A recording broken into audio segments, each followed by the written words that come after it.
Welcome to the Hawkeye Sidekick podcast. And you're very welcome back to the Hawkeye Sidekick Hurling podcast with your host Mark Kennedy, joined this week by Kieran and Ruairi Walsh. Lads, how are things? Good, Mark, yourself? Yeah, great. All good. Another week fast upon us. I suppose in this episode, ladies and gentlemen, we'll focus in on the Allianz Hurling League Division 1 final. We'll also look at round one of the Joe McDonagh Cup. Last episode, we had a preview, and fair to say there was one or two shocks in that round, so we'll have a quick look there. Also look at round two, which is scheduled for this weekend. Also have a look at the underage provincial championships as well as kind of having a bit of a sneak preview on the Munster Senior Hurling and Leinster Senior Hurling championships. I suppose we can start from the start, guys. Páirc Uí Chaoimh, Easter Sunday, Limerick, Kilkenny, eagerly anticipated based on our review here, Kieran. Limerick 220, Kilkenny 15 points. A final that really, for me, didn't really kind of hit the levels. But again, Limerick won't mind. It was another good performance from the Shannonsiders. Yeah, I think more so in the second half, Mark. It kind of really fizzled out early. And like if you look at Kilkenny, were still in the game up until Gillan's goal. You know, so Kilkenny did start well, going 3 up, and Limerick weren't really firing as such. 3 Gillan frees, got him back, level, and good point from Flanagan on the sideline to put him in front or put him, fairly level. And it was Barry Nash's goal then, which is obviously talked about all week. The corner back in up for a goal. And since that point, Limerick never relinquished the lead since again. But like Kilkenny weren't far away, like at any stage, like up to 30 minutes, they were thereabouts, and I suppose a late flurry of points from Limerick, bottled up to 6-point lead at half time. But like even early second half, there was very little in it. I suppose Kilkenny, even look at them, they had a few half-goal chances. Nicky Quaid save from Mossy Keown and Billy Ryan. I think it was kind of pedestrian. I think something really stood out and showed it for me was one of the Owen Murphy's puck outs. I think it was for Hugh Lawler that Darragh Dunham intercepted. It was very pedestrian for Kilkenny. Like Lawler should have been going towards the ball. When Sullivan got a hold of the ball, it was only over the bar. And I think then after that, it was kind of a 1-4 scoring spurt, including Gillan's goal that really saw the game off. But, I suppose looking back at it, like Kilkenny go back a long time to see only scoring 15 points in a final, and definitely a second half, like 5 points in the whole second half, which is unheard of for Kilkenny team. But look, I suppose we've kind of said it last week, they are still a work in progress. They're trying new things, getting players back on. I think, Derek Ling was right, probably not to bring on TJ. The game was done at that stage. Adrian Mullen's back. Thought he had a good game, getting 3 points, and the game time will do him the world of good. I think they'll have learned a lot from playing Limerick. Obviously they'll have a lot of question marks after it, but Limerick not at full strength either. You could say without Hannon, Hayes, Donoghue, 7-9, real important part of the field, and players slotting in, the likes of Cathal O'Neill coming in, Colin Coughlin. They just seem to carry it on. Doesn't matter who's there. I think Flanagan really back to look like himself. Was kind of doing a lot of work, doing a lot of running as we're kind of associated with Flanagan. I think Key Lynch as well. The pass for Gillan's goal, it's the vision he has, and I don't think we saw the best in Limerick, especially with the wide count. But I don't think that's the best Kilkenny can put up either. Rory, we'll get you in there. What were your thoughts on the final? Yeah, the one thing I suppose with Kilkenny that surprised me was kind of their standoffish at times, and I think the Sunday game showed good highlights of passages where Limerick were just able to work the ball from one end of the pitch to the other without Kilkenny laying a finger on them, which is very un-Kilkenny and that one thing you'd always get from them is the physicality and that raw edge to them. So that's one thing I say that really would have disappointed Derek Ling, because I don't think they went out there to go it's just during the game they stood off Limerick, and Limerick's touch and skill level and striking is of such a level that if you give them any space at all, they'll go to town on you, and they did. And Kilkenny were lucky they weren't beaten by more, to be honest, because I think it was 20 wides Limerick had as well. They were just creating scoring chance after scoring chance. And this is after a very poor start as well, where Kilkenny led 3-0, and Limerick looked a bit off it to begin with, but once they settled, it was powerful stuff. So yeah, that's the one thing from Kilkenny point of view where it's like they were caught in. I think against Limerick, if you're going to let Limerick get possession from the puck out short, then you have to pick a line maybe once to try and cross their own 65, or it's ferocious and there's no space at all.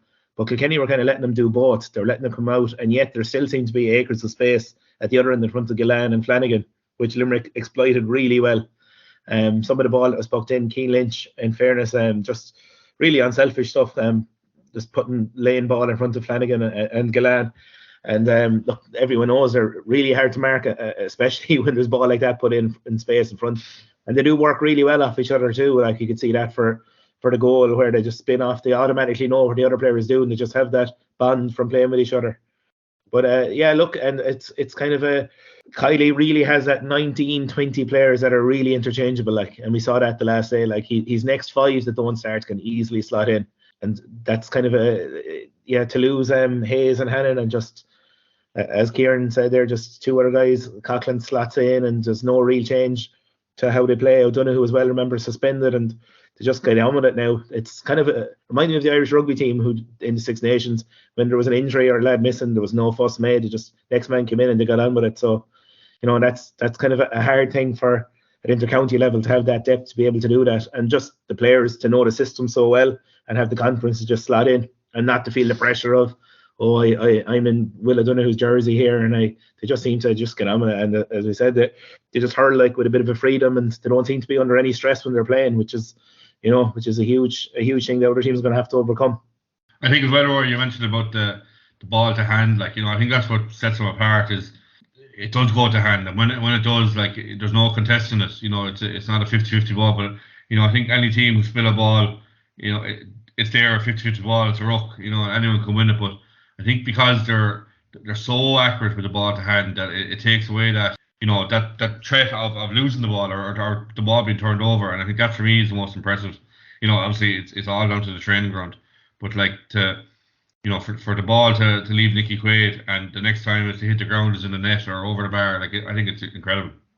And I think for a team to beat Limerick, it's going to have to be this kind of an organised chaos, kind of like what closest, I suppose, we saw Limerick being beaten or potentially beaten last year as a Munster final, where Clare kind of brought that control, well, maybe not completely controlled at all times, but that raw aggression, and just like Limerick didn't have that space. Neither team had to look up and maybe give that ball to hand like Limerick do all the time. There was ball breaking the ground, and that's like that. You have to match Limerick that way. You cannot stand back and let them, because the skill level they're striking is of that level that they'll just find space all the time.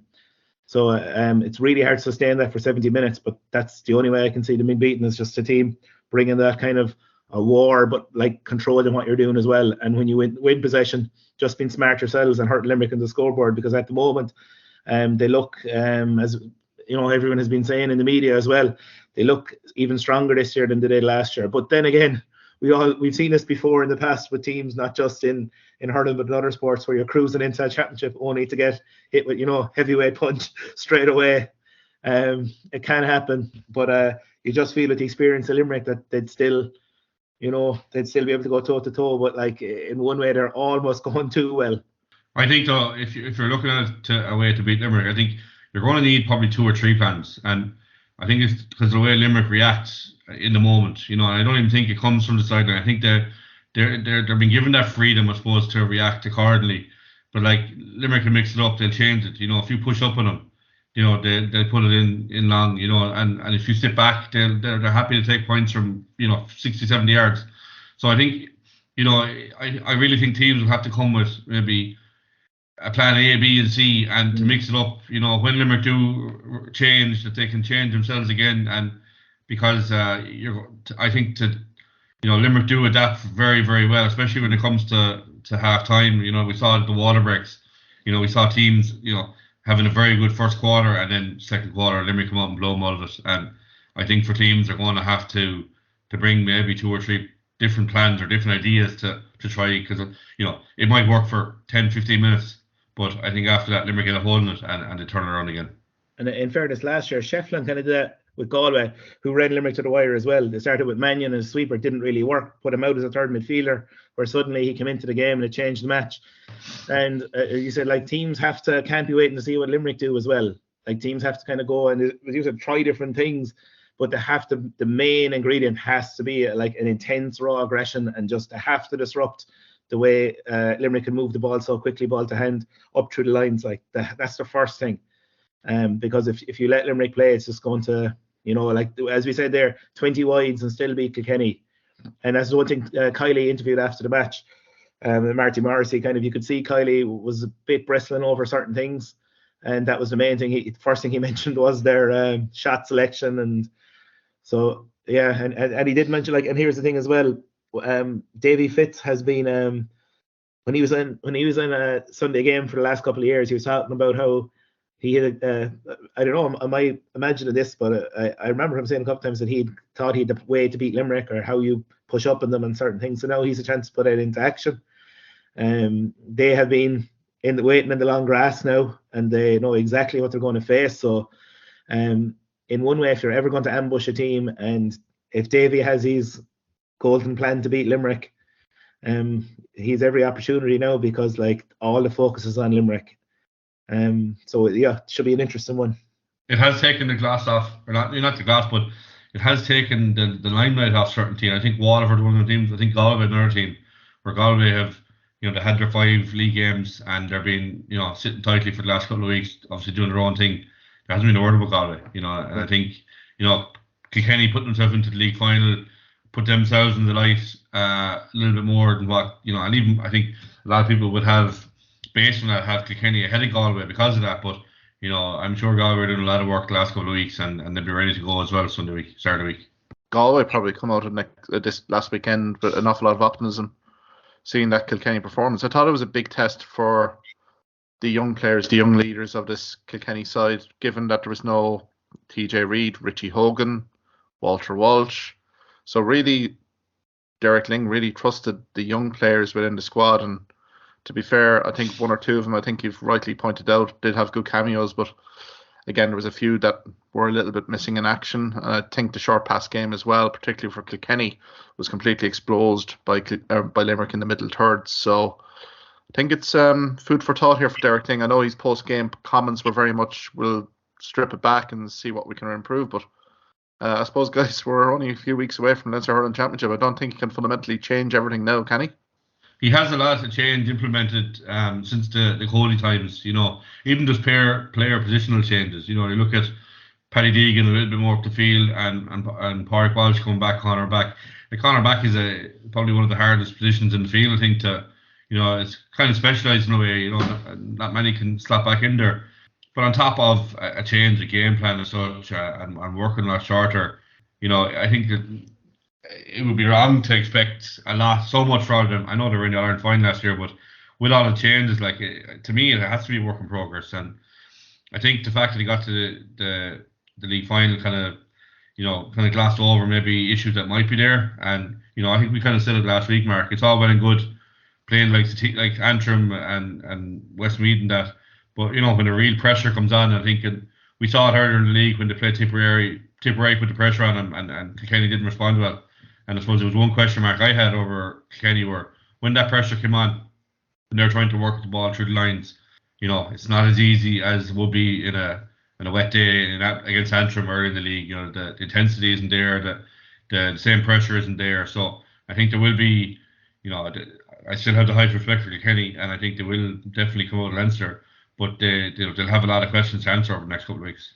Yeah, the only thing as well is the Leinster Championship affords them a chance to get things right. They can, if they were going straight into, let's say, a campaign now where they were up against your Cork, Waterford, Clare, whatever, where it's week to week to week, he has a chance now to even experiment a small bit in that Leinster round robin, because not every week, okay, you've Galway, the Wexford game after Wexford beating them last year is going to be a big one, but there's no way Kilkenny are not going to come out of Leinster.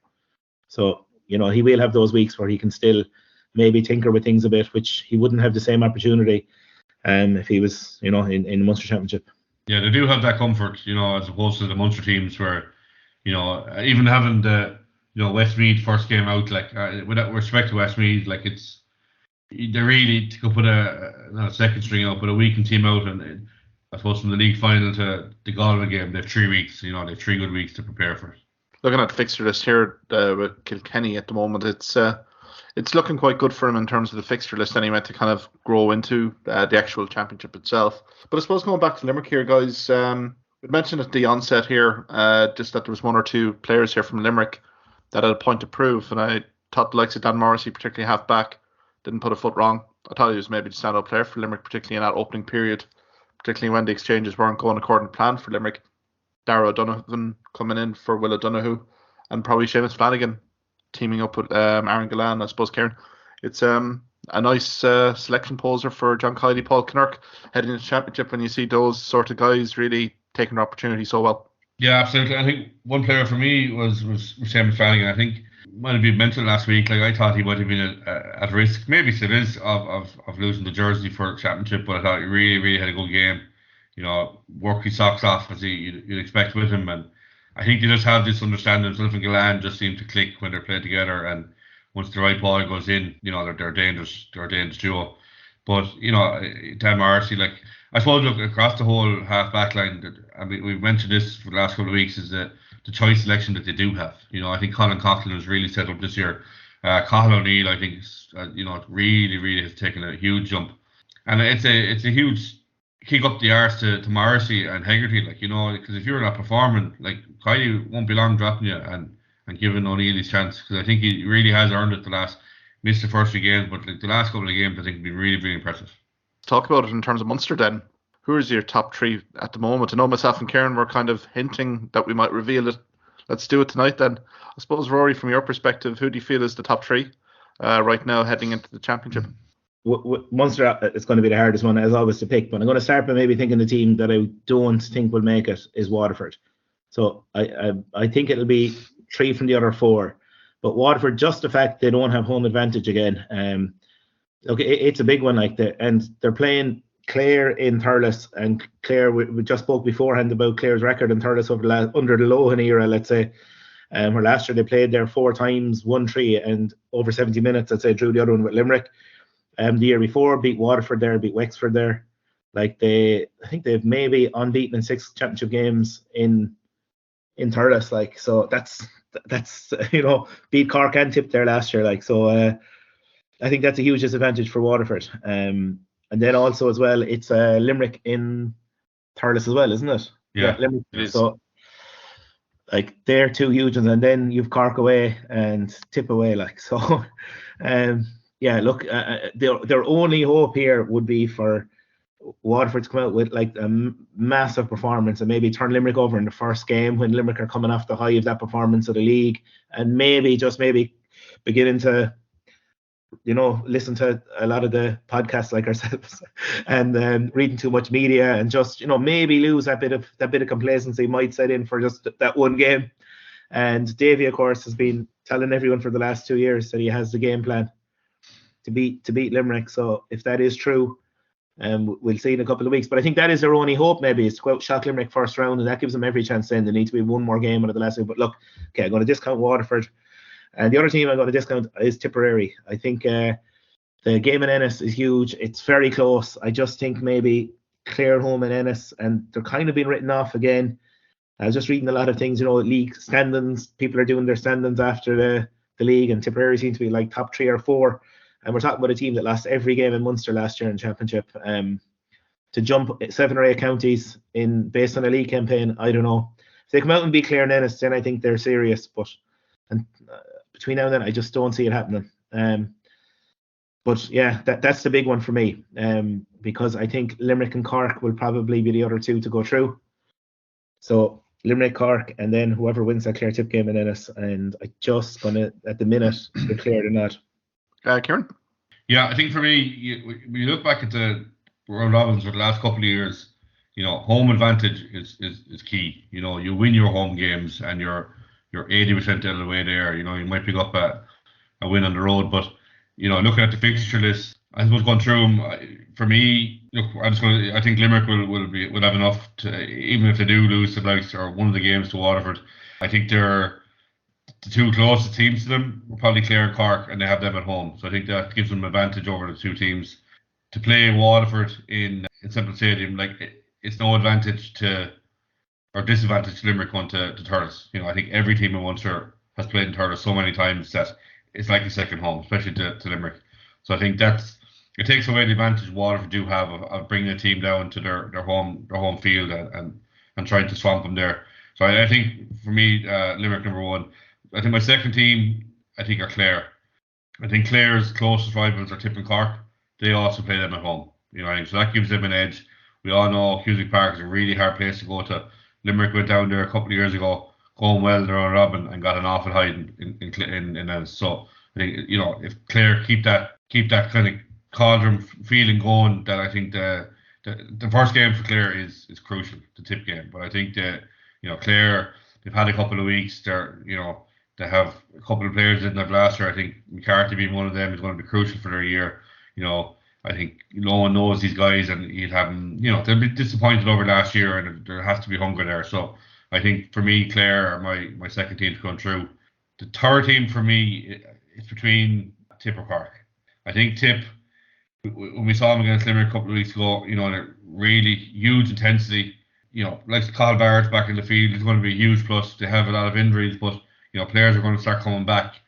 Again, as I mentioned just a while ago, like the Clare game is crucial. I think if you lose your first game, the pressure on straight away. I think Tip have the advantage where they play Clare, then they have a break week before they go to Park to play Cork. So I suppose they can give it their all, and they have a little rest period in between before they go face Cork, and then they're home to Limerick and Waterford. So I think the way I'm kind of looking at it is I think Tip could pick up at least 2 wins. I think they'll beat Waterford at home, and I think they'll beat Clare or Cork away.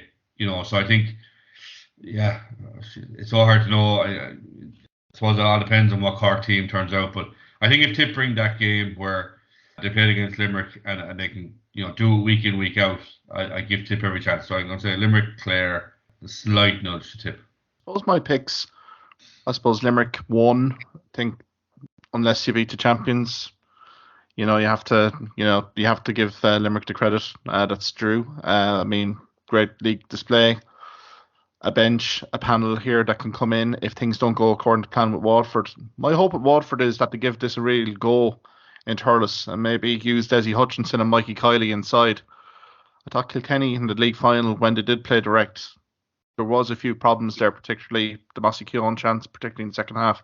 So I think Waterford, I think they may be struggling with injuries here, particularly with Austin Deason. Hearing rumours here in terms of Prunty as well at full back, mightn't be able to make for the first round game. So I think for me, Waterford, I think their first game out might be their highlight really here, because I'm kind of looking at other fixtures here. I think they might struggle. So I think Limerick, Clare, I think, consistently high performers. Again, Aidan McCarthy being a huge bonus there for Clare. I suppose defensively as well, it'd be interesting to see if like Dave McInerney would come back into the fold here. I think that Clare Tip game is massively important for both teams, but I think you have to bank it on Clare. I mean, like Tony Kelly, Shane O'Donnell, these guys are going to turn up on the 23rd. So for me, Clare 2. I'm going to hedge for Tip. That Cork performance against Kilkenny in the National Hurling League semi-final raised so many question marks about me in terms of Cork. Pat Ryan hasn't had an awful lot of time here to really address things here. I just thought they lacked intensity, the work rate, the skill set were completely off. And I mean, if they're going to go very Jekyll and Hyde in the championship, they got away with it last year. If they do similar here, guys, I think particularly that Tipperary game in Páirc Uí Chaoimh, I think Tipperary will have revenge on their mind in Páirc Uí Chaoimh. I can see Tipperary pulling off an away win here. And if they do that, I think they will be the third team here. It might be a dangerous little dark horse, come the All-Ireland series. So I think for me, it's Limerick, Clare, and Tipperary. So then Leinster then, guys, I think you probably intimated here in terms of Kilkenny and Galway. I suppose your top 3 from Leinster right now for what you've seen. Yeah, I think you could say that Galway and Kilkenny would make it through. I think it'll all boil down to Galway play Kilkenny in Nolan Park, and that'll be the game who'll determine who'll finish top. But I can't see either two teams not finishing in the top spot. I think the only thing is if Kilkenny, if the round robin doesn't go their way, their last game is away to Wexford. If they're looking for a result, really, really hard place to go. I think over the last couple of years, Wexford have shown they're not afraid of Kilkenny. They've beat them a few times over the last couple of years. For Kilkenny point of view, they'll want to get, security, in the first couple of games. They've Galway, Westmeath, Dublin at home. I think if you win them 3 games, or even the 2 of the games and a away tantrum, which will be a tough test, but I think Kilkenny should have enough. You'd expect to have at least 3, if maybe 4 wins heading away to Wexford for the last game. I think for Leinster, I think it comes down to 2 teams for the third spot. I think it's Wexford and Dublin. Dublin are home to Westmeath, Galway and Wexford. And I think they've nominated Croke Park, which I think might be a regret for Dublin because Wexford results in Parnell wouldn't be great. I think they kind of given the home advantage, away as such. I think it really, really comes down to that game. I think if Wexford get their players back in the field, the likes of Damien Reck and Liam Ryan and so on, Ruairi O'Connor, the top guys, I think Wexford would have enough. I think Wexford are capable also as well of taking a scalp, be it Galway or Kilkenny. I think if you were to look at Dublin or Wexford, I think you'd say Wexford would be the one that could put off a big scalp in the day. So I think for that point of view, I'm just going to go Wexford for third spot. Yeah, Rory, your predictions?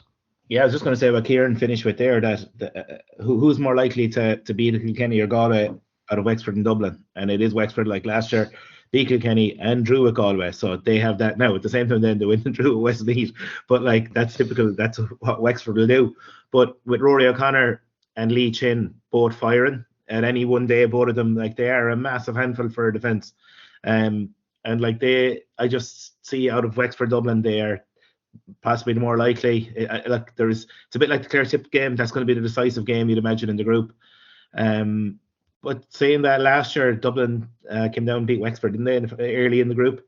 And yeah. So we all thought that would be the decisive game then, but Wexford took their scalp in Nolan Park and pipped Dublin at the end of it. So yeah, look, Kilkenny, Galway are shoo-ins. Like even they could sleepwalk, I think, through Leinster, the two of them. And Wexford are probably with a full team. I think if Chin or Ruairi O'Connor are missing against Dublin, like they're in trouble. But with them fit, you'd have to fancy them to third spot, or even sneak in, as Kieran said, sneak in ahead of Galway or Kilkenny into a Leinster final by beating one of the two of them. But they just look, for me this year, they do look a bit off where they were last year. That challenge game against Tipperary, it got all the headlines for the wrong reason, and rightly so, with the treatment Lee Chin had to put up it from the sideline. But like the worrying thing there was the scoreline as well. Like they got a right trimming. Yeah.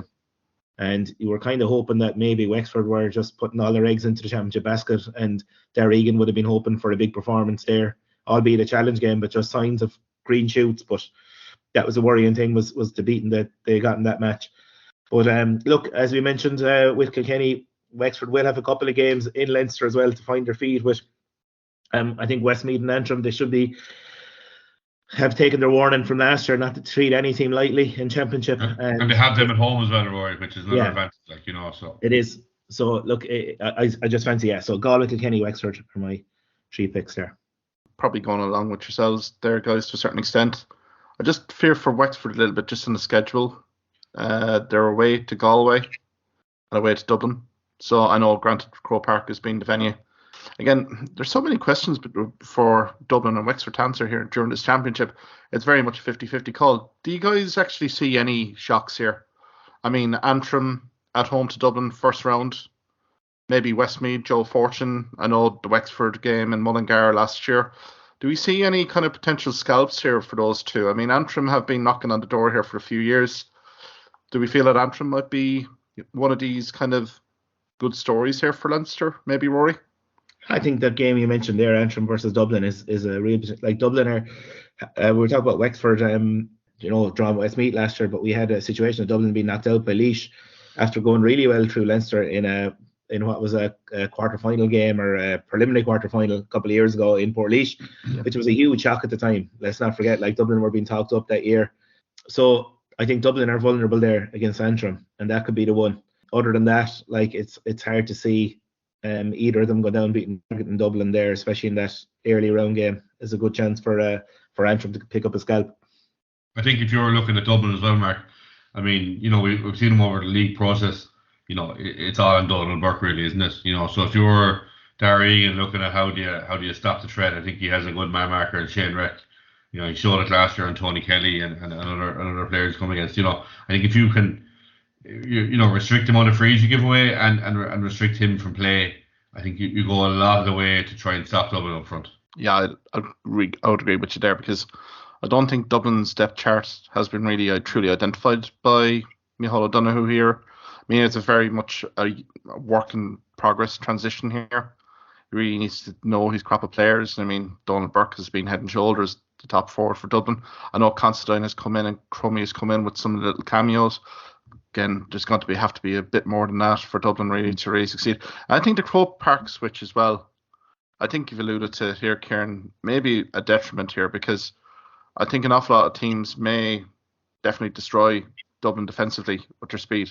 I'm thinking, purely like the Kilkenny here, the Galway team, relish Croke Park and the wide spaces that it's afforded here compared to the confines of Parnell Park. So, yeah, for me, I think it's Kilkenny, Galway, and give it to Wexford. But I wouldn't be all surprised if Antrim were there in the shake-up come the end of it. I mean, they do have a few tasty home fixtures in this year's campaign, and I suppose, look, Westmeath are going to have to raise their mantra again, haven't they? Otherwise it could be a bit of a relegation battle for them as well. So, and we've look back to the last couple of championships, both Munster and Leinster. There's always a shock. There's always a shock game in either. And even I think Waterford. If you're looking at one team, I think Waterford might be the team who might prove us all wrong. And I even heard the other day that the whole Aussie thing is only a smokescreen, that he's actually all right training away ground. So you just don't know until the day and see who talks out in the field. But yeah, I think that's the beauty of the championship and the round robin, because games come so quick and fast. An injury here or a red card there, it can change it all so quick. Absolutely. And last year, Waterford were nearly in everyone's top three for Munster based on what they'd done the previous couple of years. They were in the top one for some people, weren't they? As well, yeah. Very quickly, the script gets torn up, and then there was that game in the Gaelic grounds where everyone was saying afterwards, these teams will meet again, maybe twice in the championship. But turns out that was the height of Waterford's campaign. But another player we didn't mention really was Ronan Hayes for Dublin. Has to step up now. And he has shown talent, and he's been a handful for defenders, but kind of a guy who hasn't really pushed on and progressed. And we've seen in the club championship how dangerous he was. He needs to have a big campaign, because Dublin need a threat inside as well as Burke in the half-forward line. They need a real goal threat inside. It's something they've been lacking. And it's consistency he needs. Days last year he was really, really good, and then the next day he wouldn't touch a ball. So I think if you get him consistently, Dublin are going to need him, because I think teams will they know how to handle Dublin. You're Mark Burke, and you're a lot of the way there. And look, their under-20s beat Galway there in the championship during the week, and has to be a bit of a boost as well. Sometimes teams feed off success elsewhere in the county, and I'm sure they would have passed these guys going in and out of training, and for them to go and beat Galway, we all know how highly Galway are thought of at underage level, and that was a massive win for Dublin. So look, things like that might give them a boost as well going in, and might be able to pick up a couple of those players too. We talked about depth. We don't know these lads. When they come on the scene, team level, they might make a difference with 10 minutes to go. Just having a bit more talent coming in there, because that's as well where Dublin have lacked over the last few years, just not having a bench to come in and win a tight game for them. Absolutely, and I suppose Dublin's home schedule as well do have Wexford and do have Galway to come to them as well, which is, I think, pretty significant, but have an awful lot of questions to answer. I suppose, guys, with that, maybe we kind of lead into maybe the underage competitions here. Ruairi, in terms of minor under 20, I suppose Munster and Leinster round robin well underway. Anything really kind of catch your eye there in those competitions? Yeah, I suppose the main thing coming out of Munster so far is maybe Waterford have been a bit off it in that. If Waterford lose their next game in the minor, they're going to be out of minor and under 21 to under 20 with a round to go in each.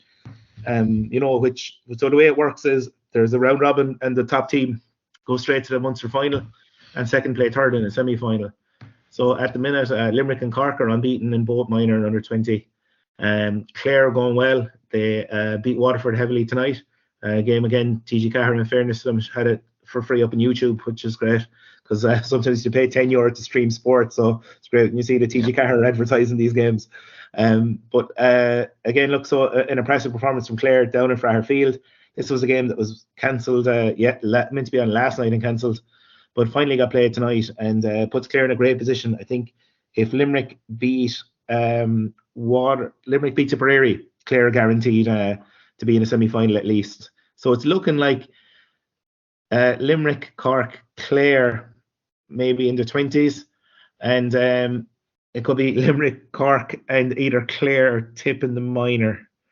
So yeah, I know Clare beat Tipperary already in the minor, but if results kind of go their way, so it's kind of might be the same teams in both competitions in the shake-up. But yeah, I think even from a minor's perspective, the Galway minor set up this year seems to be exciting. An awful lot of locals up here.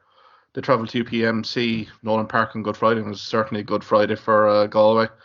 And I think Kilkenny rather disappointed there under minors, but also their under 20s as well. Yeah, they lost to Wexford there last week, Mark. Yeah, they did, but I think Wexford were full value for the win. But Aaron Nyland in the minor camp 113 last weekend. Not a lot of good reports in terms of the side. Again, there's a great management team in there in Galway. Fergal Healy managing, likes of Joe Canning, James Scahill. I think from that perspective, I think Galway are really hopeful of this minor team.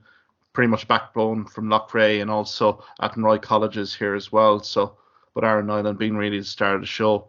Wexford have had a good start in minor as well. They beat Kerry and Dublin as well there in the last couple of weeks. So, I suppose Wexford have been starved of underage success. So I suppose it's a good sign for them hopefully for the future. Yeah. And coming up next week, Galway Kilkenny meet under 20. So whoever loses that, I think is going to be out because they're both coming in after defeat.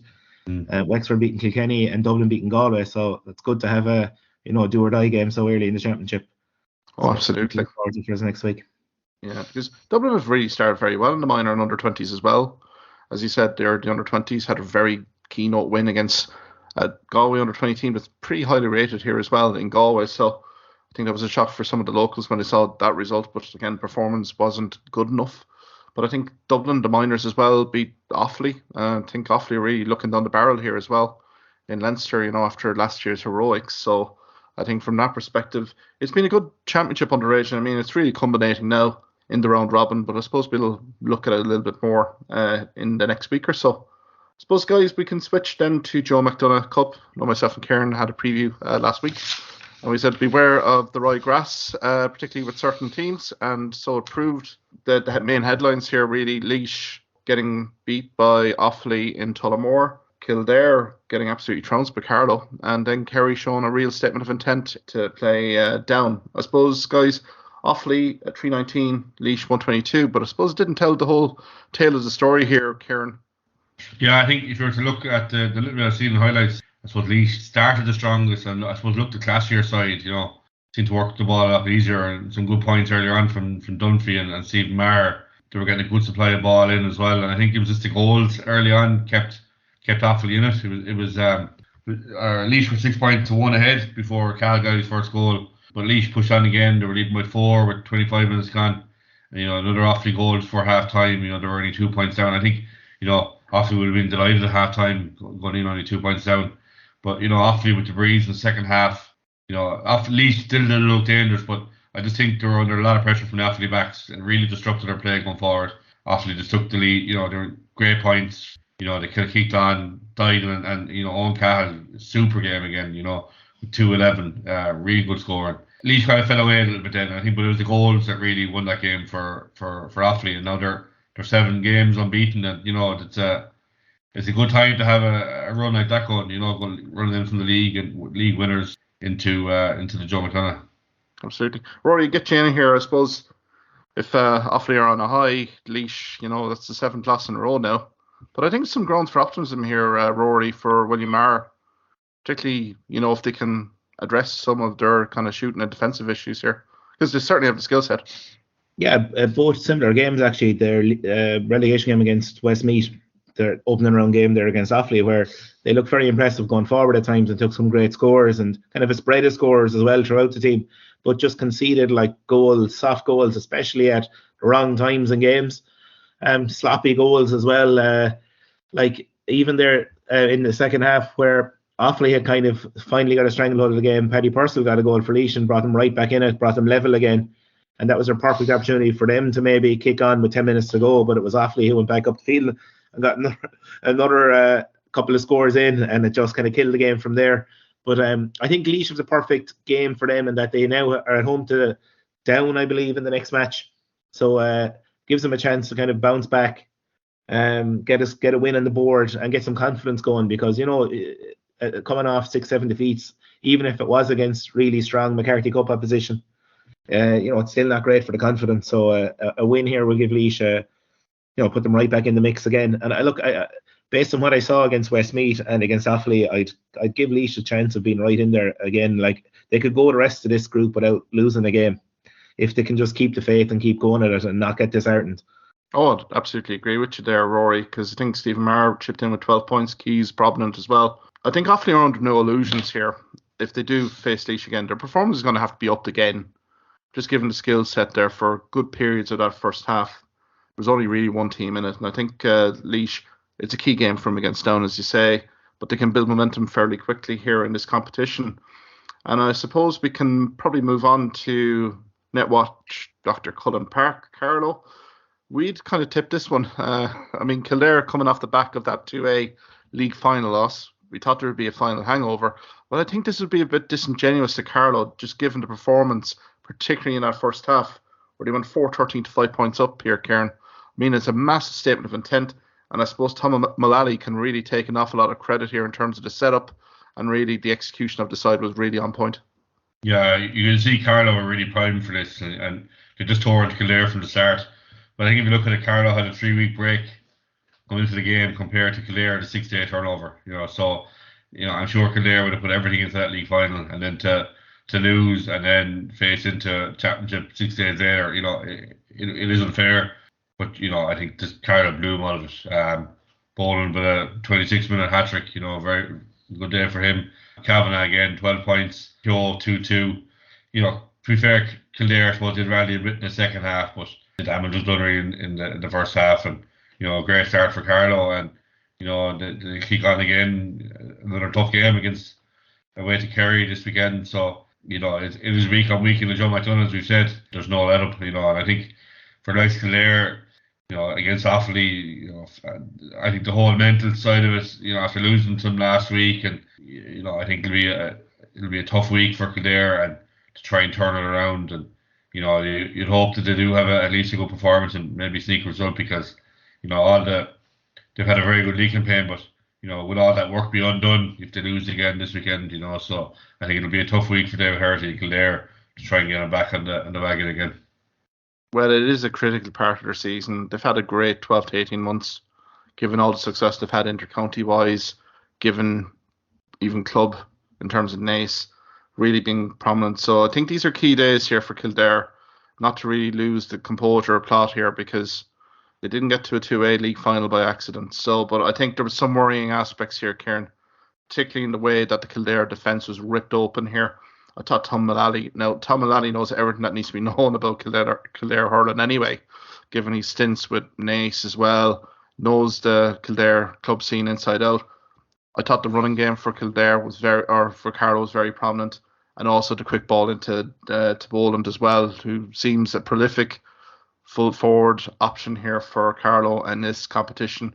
Goals will win championships. So I think the Kildare performance got summed up by Keogh's second goal.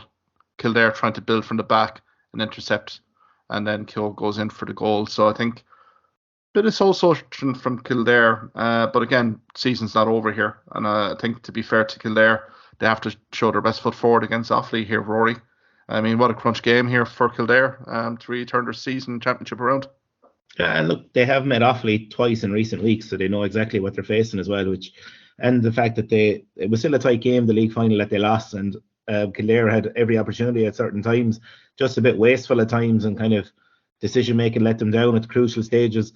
So they know it's in them to beat Offaly as well. If they can dust themselves down after the shock of last week, not just the defeat, but the manner of the defeat really is going to rock them to the core. And just, but it's a fact that they're playing a familiar team again, gives them some bit of hope in it. And also, look, we're set up with a crunch game now between Kerry and Carlo, both teams coming off big wins in round one.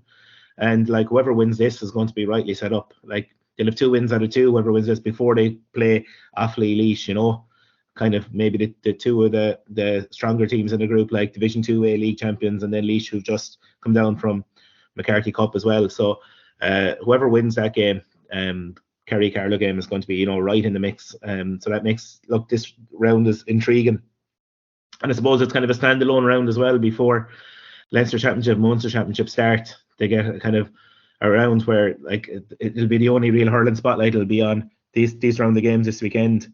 So hopefully they get the coverage this weekend they deserve, considering they're not in competition with the Munster Championship and Leinster Championship. It's a glorious opportunity, though, isn't it, for all the general media to really plumb in on this competition, because the 2A league I thought was phenomenal, whereas we probably gave out in terms of 1A, 1B intensity in games. 2A every week in, week out, there was a storyline in there, and I think the Joe McDonagh Cup is going to deliver that again with teams that are so evenly matched on a week by week basis. But I suppose for Kildare, 9 points from play last weekend. The forward line didn't function. There was a similar trend against Offaly. Offaly kind of figured things out very well in terms of likes of Keneally here the weekend before last. So I think for Kildare, bit of soul searching, but great win for Carlow, and I think it sets them up nicely going down to Kerry. I suppose we can go to Kerry. Kerry travelled all the way to Ballygran to face down 126 to 114. I suppose Kieran, it's probably an accurate reflection of how the game went, given Kerry's dominance, and particularly the defensive masterclass here from Fionn McKenzie in terms of the sweeper system. He cleaned everything up here. Yeah, I think attitude as well. We're down. We're very wayward in their shooting as well, especially in the first half. And I think Kerry just took advantage really. But McKessie, in the sweep, really influential, and he got 2 points as well. We got in the whirl of ball. Kerry went in leading 196 at half time, and then they came out in the second half. And they scored. He was at 8 of the first 9 scores, and that just sealed the win for him. And then Kerry's shot selection was really good. And also as well, they had 6 points coming off the bench, which is, with the attrition of the league format of Joe McDonagh, they're going to need the whole bench or the whole, the panel kicking in. So I think that'll really please Munster going into it, because it's not just a 15-man game. They're going to need 23 players. I think Kerry, they're going to get a real test against Carlos. Was two teams that won well last weekend going to face each other. I think it'll be a real ding-dong battle this weekend. One point I want to make in Kildare, Mark, I think, look at Kildare, they're more of a team unit compared to like Offaly. Like Offaly, Owen Cahill scoring was 2-11. You take him out. I think Offaly are kind of similar to Dublin that way. You take their talisman out, you'd worry about the teams. I think Kildare are more of an equally spread team unit. There's no one man they rely on. I think that's Kildare. They can keep building on that. Or there'd be no fear of them, I think, going forward. I don't think this is a flash in the pan. I think they're steadily improving, and I think they will. This is going to be a tough week, a tough couple of weeks maybe, but I think they'll have learned a lot this year. Even if it has to be taken into next year, I think that they keep building on what they've done this year so far. Absolutely, yeah. Rory, get you in there. I mean, Kerry performance was pretty standout. I mean, Conway chipped in with 8 points, but I suppose wasn't really required. He wasn't the pivotal force here for Kerry per se. I mean, Owen Ross as well, I thought in midfield was absolutely superb. And as you said, the bench impact, they won the third quarter 8 points to 1. I mean, built the gap from 196 points at halftime. Game was over as a contest with 15 minutes to go. But I suppose, Rory, an awful lot of good things here for Stephen Dunphy to really base his performance on ahead of this Carlow game. Yeah, and look, 10 different scores for Kerry, which is huge. Because a couple of years ago, it looked like they're becoming over-dependent on Shane Conway. And it was just actually in the Joe McDonagh final last year when Kerry and Antrim were really close coming down the stretch, and you're kind of thinking, well, Antrim being Division 1 will probably have a stronger bench coming in. But I think with Jordan Conway came in that way, really impressive, and made a huge difference. And he started actually, don't think things went too well for him against Down the weekend, but it just showed the strength that they can bring in players now off the bench that, can make a difference in games that wasn't always there with Kerry. And just to spread the scores as well, that Shane Conway isn't going out thinking I have to score whatever 212 or 115 to win games. Like, he scored 4 points from play, which is what you'd expect, of him. But scores come from to have 9 different scores, and Ross scoring 1-3 as well, which is a big help. So look, they're going to go in there at every confidence against Carlow. And they're probably thinking as well, like with Antrim being out of the division, that it's a year for them, because they've been so close in the last couple of years. There's a great opportunity for them maybe to get over the line finally this year. But I think it'll all start here. If they don't beat Carlow, it's going to hard to see them get into a Joe McDonagh final again. So this is a big one for them. So yeah, I think all hurling eyes this weekend will be in Austin Stack Park. So I think the pressure is probably on Kerry out of all the teams, really, just because of the last couple of years, getting so close and not taking the final step. So I think of all the teams, the most pressure will be on Kerry, and I think whoever wins that game probably will go a lot of the way to being in the final or close to it. And it was probably the most impressive win in round 1 as well, because as we said, Offaly were kind of a bit fortunate to go over the line. Kildare had that 6-day turnaround, so there can be excuses made there, whereas Down and Kerry were really close in matches last year when they came against each other. So for Kerry to go up there to what is a difficult place to go and win so comprehensively, it was probably the most impressive win in the Joe McDonagh round 1. I think as well, Mark, I thought the Joe McDonagh and the League Two isn't getting the plaudits it deserves. And I think that's one thing that needs to be really highlighted is that, to be in a league final and then having to tug out 6 days later in a first championship game. Like, I just think, the top teams are complaining about having a 2 week break between league final and first round championship. So, I think the same should apply at least to the teams of Joe McDonagh, because, it's a long couple of weeks in the league, and then to lead into straight away to 2 Joe McDonagh games without a break, like it's like, we know with Offaly of this, was it 7 or 8 weeks in a row? It's not fair. You're talking about players' injuries and ACLs and stuff like that. They're on their own over the last couple of weeks, and tough ground as well. It's not like it's summer hurling, And again, I think we've seen with Kildare, the dip in performance just could happen next weekend here for Offaly, because being, the consecutive weeks here, I mean, it's a pretty arduous toll here of a schedule for these teams to go back to back to back. It's very aggressive. Yeah, I completely agree with you, Kieran. I mean, scheduling has to be completely reviewed come the end of the season. This is a noteworthy competition. And again, there's representatives from this competition going into an All-Ireland hurling series. So, I mean, what's that do to the All-Ireland series if these teams are just completely on empty come the All-Ireland series, which is maybe kind of a source of concern for tournament organisers. I suppose, guys, can we get some predictions on round 2? We've Kildare at home to Offaly, Kerry entertaining Carlow in Tralee, and Laois entertaining down in Portlaoise. Kieran, do you want to go first? Who do you think's winning these games? Yeah, I think so. Looking at Laois and Down, I think Laois will be disappointed over the last couple of weeks. I think the Westmeath and the relegation final, and especially the game last weekend, and I think there will be a kickback. I think, as Ruairi mentioned earlier, it is the perfect game for him. I think morale has to be low. What you said with their 7 games in a row beaten, like it's it has to have an effect.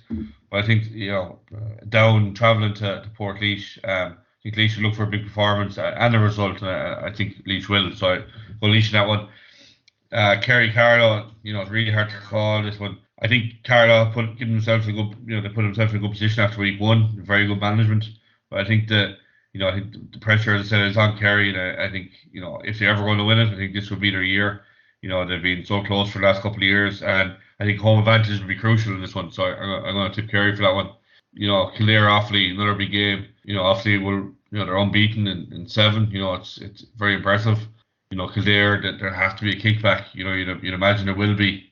There will be the mental side of it as well for Kildare after losing to Offaly only 2 weeks ago in the league final. I'm going to say a draw for this one. I think this will be close. The last few times they've been played, it has been close. So I'm going to say a draw. Very good. Ruairi, your predictions for this weekend? Yeah, I'm going to go Laois. I'm going to go Offaly. When I just think, when things start going wrong and you're in a bit of a spiral, and it seems that's the way for Kildare. Yeah, I'm going to go Offaly there, and I'm going to go Kerry. Just home advantage, big performance last week. I have to back it up now 2 weeks in a row if they do, they're right in the mix, and I just think they will. So they're my 3.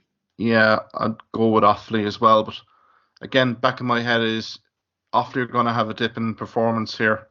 May it be this weekend. I mean, they've had 3 consecutive weekends now going into this. So it's maybe a key one here, and hopefully for the competition, Kildare bounce back here, provide a much more improved performance. I think that'll be a tight one, given, as you said, Kieran, the recent encounters with these 2 counties. Laois Down, yeah, I think Down, for me, looked the lowest ranked team in this competition. I think Laois, to build confidence, get the season back on track, I think this is a very opportune time to face Down. I would think here Laois by maybe 8-10 points here, and building a little bit of momentum going into games against the likes of the Carlow and the Kildares. And I suppose Kerry Carlow, I think that's the top drawer game of the weekend here. Given what Carlow did to Kildare last weekend, coming down to Austin Stack Park in great form, Kerry with a very nice win against Down. I think this will be an absolute. There wasn't much between these 2 sides in the league as well. Now, again, we can say about shadow boxing, but I think Carlow won't have any fear of playing Kerry. And if they can keep their discipline in check here, this, I think, might be a Carlow away win, just narrowly. But again, I think whoever wins this is going to be a very prominent force in the Joe McDonagh. Yeah, I suppose, guys, we might leave it there. I mean, plenty to cover tonight. Many thanks, Kieran. Ruairi, I suppose next week we can probably have a little bit more in-depth review of the Munster and Leinster Senior Hurling Championship fixtures on tap. We'll have a look at the Joe McDonagh Cup, obviously round 2, and see where teams are at, and also have a look at the underage competitions in both Leinster and Munster as well. I suppose, lads, have a great weekend. We'll chat next week. Thanks, Mark. Thank you for listening to this podcast episode. If you liked what you heard in this podcast, why not subscribe to the Hawkeye Sidekick podcast on either Amazon, Spotify, YouTube or Twitter platforms. You can also follow me at Hawkeye Sidekick on Facebook and Twitter for the latest sporting opinions, articles and reports.